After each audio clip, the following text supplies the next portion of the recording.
तो 4 राज्यों के विधानसभा चुनावों के रुझान और नतीजे आपके सामने हैं। बीजेपी की बल्ले बल्ले होती दिख रही है। 3 राज्यों में बीजेपी जीत की ओर आगे बढ़ती दिखाई दे रही है। मध्य प्रदेश में सरकार बरकरार रहेगी, रिवाज नहीं बदलेगा, राजस्थान में ताज बदलेगा और इस बार बीजेपी के सर पर यह ताज होगा।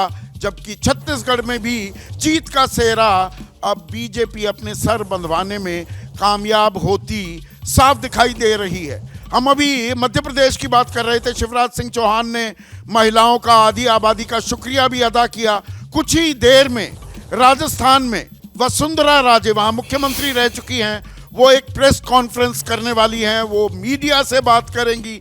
तो ताल जो ठोकते दिख रहे हैं शिवराज सिंह चौहान, ये बात हम लगातार कह रहे हैं। सामूहिक नेतृत्व में इन तीनों राज्यों में बीजेपी चुनाव लड़ी थी, लेकिन शिवराज भी ताल ठोक रहे हैं और वसुंधरा भी क्या मुख्यमंत्री बनने की ताल ठोकती नजर आएंगी, ये अभी देखने वाली बात है। लेकिन जब हम बीजेपी की बात करते हैं तो राकेश भाई, कांग्रेस की भी बात कर लेना जरूरी हो जाता है। कांग्रेस क्या जीत को टेकन फॉर ग्रांटेड मानकर चल रही थी? ये कांग्रेस के लिए बड़ा झटका है।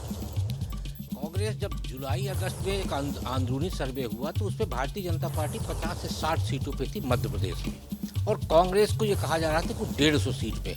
मुझे लगता है वो फील गुड जो 2004 में भारतीय जनता पार्टी को केंद्र में था, वो फील गुड पे आ गई। उसको ये लगा कि ये जो सत्ता विरोधी लहर है, यानी शिवराज सिंह चौहान के खिलाफ, वहाँ भारतीय जनता पार्टी के खिलाफ नाराजगी नहीं थी, उसे ये लगा कि हमारी जीत सुनिश्चित है, भाजपा हारेगी, हम जीतेंगे।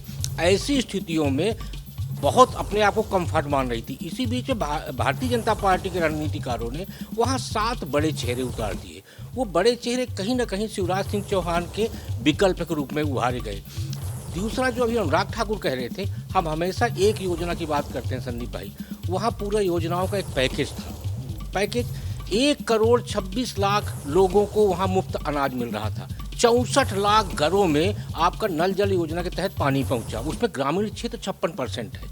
आपका 1 करोड़ 25 लाख लोगों को आयुष्मान योजना का लाभ मिल रहा है, वो भी कार्डधारी जो है, और 1 करोड़ 32 लाख लोगों को लाडली योजना का लाभ मिल रहा है। तो आधी आबादी की जो आप अभी बात कर रहे थे, ये सच्चाई है कि लाभकारी योजनाओं का लाभ सीधे सीधे आधी आबादी। पर कांग्रेस ने क्षत्रपों पर जो भरोसा जताया, उन्हें आजादी भी दी, कहने को वो रणनीति बड़ी अच्छी लगी थी, पर वो काम नहीं कर पाई। क्या उल्टा पड़ गई? नहीं, क्षत्रपों के पे जो कांग्रेस ने अपना भरोसा जताया, उसके पीछे कारण ये था कि सेंटर में उसके पास कोई ऐसा चेहरा नहीं था जो क्षत्रपों को रिप्लेस करके आम जनता के बीच में जाके उसको फ्लैश कर सके।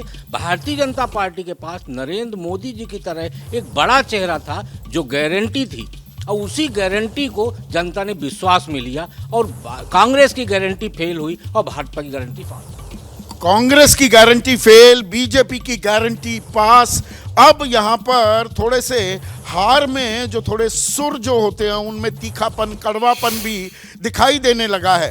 राजस्थान में हार के बाद जो कांग्रेस के नेता हैं, सह प्रभारी हैं वहाँ पर वीरेंद्र राठौड़, वो कह रहे हैं कि गलत फैसले भारी पड़ गए और वोटों का बंटवारा भी हुआ और इसी वजह से कांग्रेस हारी है। सुनिए वीरेंद्र राठौड़ साथ है राजस्थान कांग्रेस के सह प्रभारी वीरेंद्र राठौड़। जो रुझान और नतीजे हैं, निराश हैं? निश्चित रूप से देखिए, हार जीत तो चुनावी किसी भी स्टेट के अंदर चलती रहती है। ना ज़्यादा निराश होने की आवश्यकता है और ना जीत के ऊपर भी बहुत ज़्यादा खुशी की आवश्यकता नहीं है। परंतु हाँ, मैं ये कह सकता हूँ कि जो नुकसान कांग्रेस को हुआ वो कहीं ना कहीं बचाया जा सकता था। इसमें बीजेपी को बहुत खुश होने की आवश्यकता नहीं है, और मैं समझता हूँ कि कोई बड़ा क्रेडिट बीजेपी के नेताओं को नहीं जाना चाहिए। और जिस प्रकार से मोदी जी बनाम अदर्स करने का प्रयास किया, कांग्रेस की हार है बीजेपी की जीत से। निश्चित रूप से अगर आप ट्राइबल एरियाज़ के नतीजों का आकलन करेंगे तो कहीं ना कहीं आप इस बात को पाएंगे कि अगर कुछ सही फैसले लिए जाते तो भारी उलटफेर राजस्थान की राजनीति में हो सकता था। करते हुए, लेकिन अब वसुंधरा राजे मुख्यमंत्री रह चुकी हैं राजस्थान में, बीजेपी का सबसे बड़ा चेहरा, और इस जीत के बाद वो हो रही हैं मीडिया से मुखातिब। सुनिए वो क्या कह रही हैं। Where are you going to get those votes from? I'm just thinking that they all have to be standing out there. 55. Last time, you know the circumstances. So circumstances all around Rajasthan tha. Otherwise we'd have won Rajasthan. Sarkar gayi na on that. That has changed. So expectation is. During my Allahabad visit, I was just trying to find out a single poster of Congress candidate. That's not able. मैं आपने ये मेरे को कहा नहीं. I also didn't look. I must say. I'm trying to remember. नहीं. Okay, we'll start. Let's get over this, and then we can sit and chat for a little while.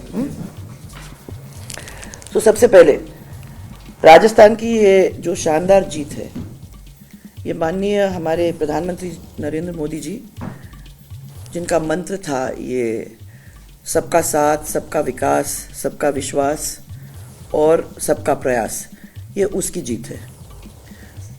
उनकी दी हुई गारंटी की जीत है. ये जीत हमारे माननीय केंद्रीय मंत्री होम मिनिस्टर अमित शाह जी की रणनीति की जीत है. और ये जीत हमारे माननीय अध्यक्ष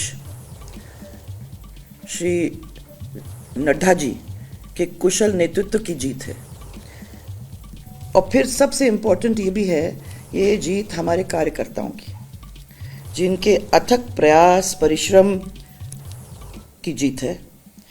उन्होंने दिन और रात हमारे माननीय प्रधानमंत्री जी के जो सपने को साकार करने की पूरी कोशिश करते हुए उस दिशा में मेहनत करके ये परिणाम दिलाने का काम किया है. और सबसे बड़ी बात तो यह है कि ये जीत हमारे जनता जनार्दन की है, जिसने कांग्रेस के कुराज को नकारते हुए और भारतीय जनता पार्टी के सुराज को अपनाने का काम किया है. और ये जीत 2024 में मोदी जी को फिर से देशवासियों की सेवा का अवसर देने की जीत, ये जीत है. So that's all I wanted to say. मेरी तरफ से तो इतना ही है. और फिर आप बंद कर दो तो फिर अपन सवाल नहीं, नो सवाल, सवाल नहीं सर, नो सवाल. अब इसके बाद आप स्विच कर दो ऑफ एंड देन अपन बात करेंगे. थोड़ा ये नहीं करेंगे, चाय पिलाओ.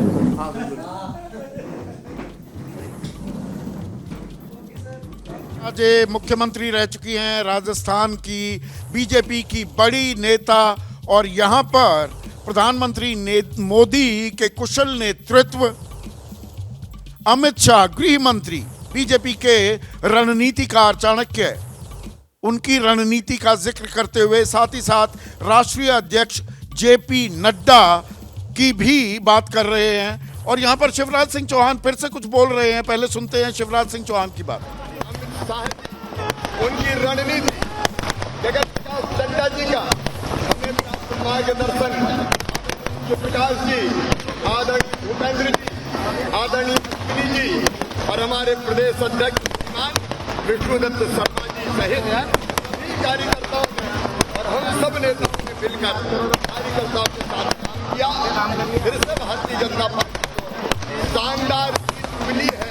ये मध्य प्रदेश की प्रगति और विकास जो भारतीय जनता पार्टी की सरकार ने किया है, विकास को जनता का प्यार और आशीर्वाद मिला है.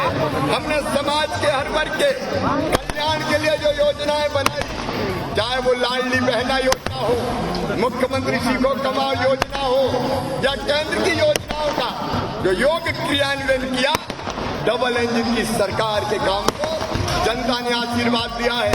मध्य प्रदेश में कोई एंटी इनकम्बेंसी नहीं थी. कांग्रेस के लोग कहते थे एंटी इनकम्बेंसी, और यहाँ तो जनता के प्यार की प्रो इनकम्बेंसी थी. और भरपूर प्यार आज मध्य प्रदेश की जनता ने लुटाया है. मैं मध्य प्रदेश की जनता को दोनों हाथ जोड़ के प्रणाम करता हूँ. और हम सब ये विश्वास दिलाते हैं कि एक एक वचन जो जनता ने दिया है वो हम पूरा करेंगे. मेरे देव तुल्य कार्यकर्ता बहनों और भाइयों, आपके परिश्रम को प्रणाम, संगठन की मेहनत को प्रणाम. और कई ऐसे लोग थे जो सामने सामने नहीं दिख रहे थे लेकिन पीछे रह के काम कर रहे थे। ऐसे सारे साथियों को मैं प्रणाम करता हूं और जनता को पूरा यह विश्वास कि मध्य प्रदेश प्रगति और विकास के पथ पर चलेगा और जनता के कल्याण की हर वादे को गारंटी को हम पूरा करेंगे। बहुत बहुत धन्यवाद। बोलिए भारत माता की जय, भारत माता की जय। बहुत बहुत धन्यवाद। मौका एक भी नहीं चूक रहे हैं, जीत हो गई है। अब मुख्यमंत्री कौन बनेगा ये सवाल तो है ही। और वसुंधरा राजे ने अभी प्रेस से जो बात की, सारे बॉक्सेस राइट टिक किए हैं, उसका संकेत क्या है ये मैं यहाँ पर मौजूद वरिष्ठ जो पत्रकार हैं उनसे सवाल करने वाला हूँ।